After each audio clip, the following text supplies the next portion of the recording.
Сиз калбайка, саламатсызбы?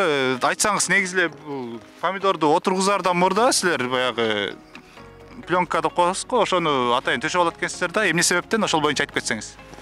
Саламатчылык, биз пленканы төшөгөнүн себеби пленка биринчиден жылуулукту берет, экинчиден баягы аба ырайы ысыганга байланыштуу нымдуулукту да кармайт, анан түшүмдүүлүк да көбүрөөк берет да пленкачы.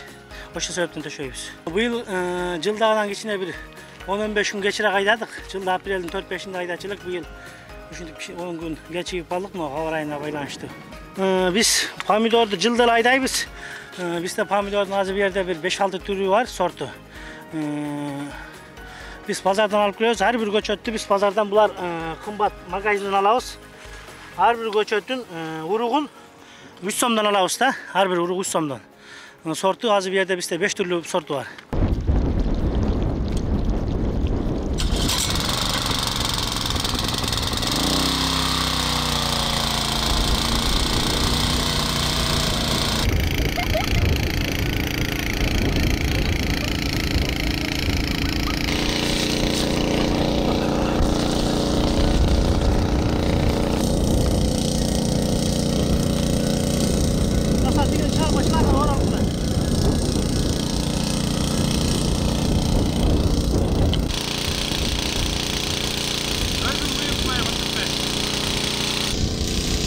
Isık çıkma şeysi.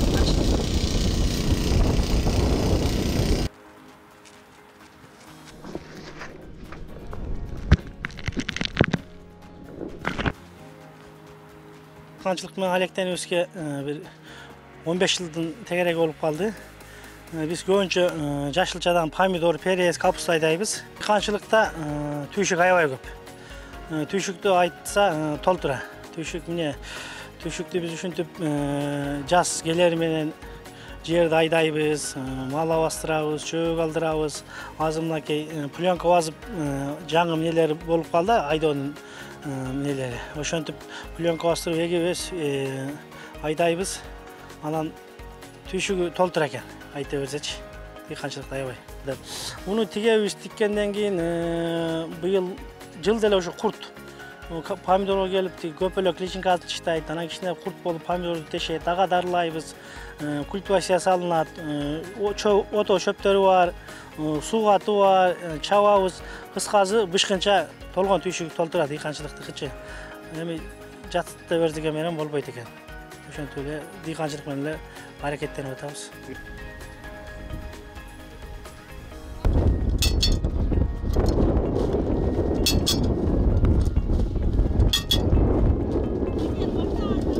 Бул тиги китебинде жазылган, жерге отурускандан кийин помидор 65-75 күндө бышат деп.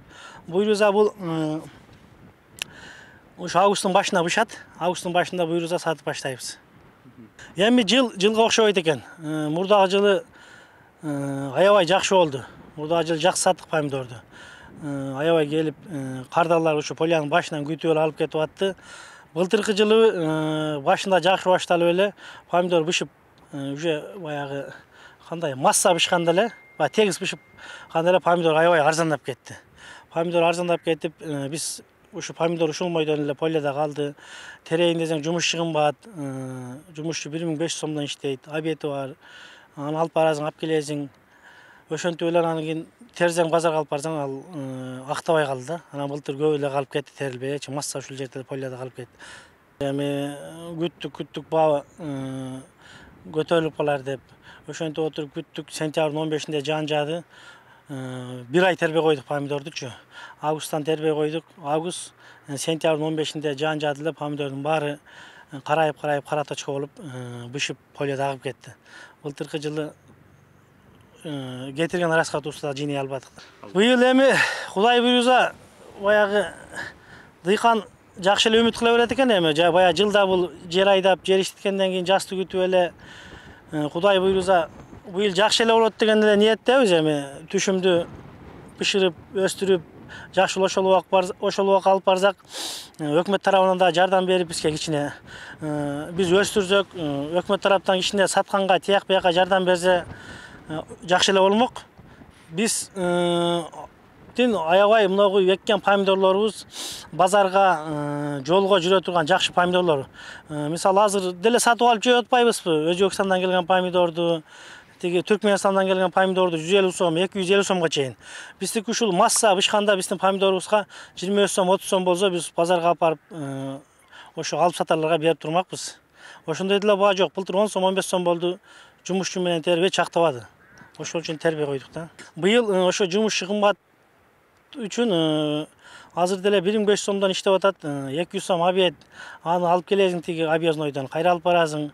Алар 7-8 саат. Анан быйыл өзүм балдарым мектепке чейин, мектептен кийин өзүм балдарым менен иштетип атам. Жумушчуга акча жок. Ошон үчүн өзүбүз эле өзүбүздүн кара күчтө жумушап атабыз.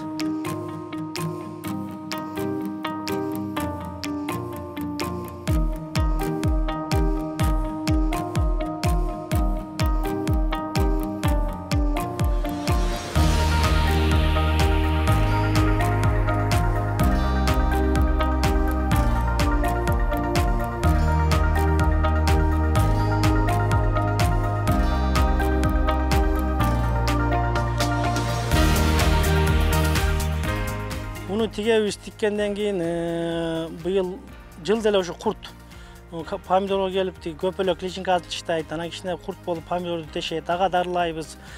Культивация салынат. Ото шөптөрү бар, суу катуу бар, чабабыз. Кыскасы бышкынча толгон түйшүк толтурат дыйканчылыктыкычы. Эми жатта бердиге менен болбойт экен. Ошентип эле дыйканчылык менен эле аракеттенип атабыз. Мисалы эч өкмөт тараптан эч нерсе албайбыз. Жер иштетебиз, ошо дыйканчылык менен эле 6 балам бар, 6 балам багып, иштеп келип атабыз. Баягы жастын бир күнү кыштын 1000 күнүнө тете деген сөз бар го Кыргызда. Ошентип эле жаз чыгар менен эле кеч күзгө чейин кар жаагынга чейин ушул поляда 7 ай 8 ай ушул жерде аракеттенебиз бизчи.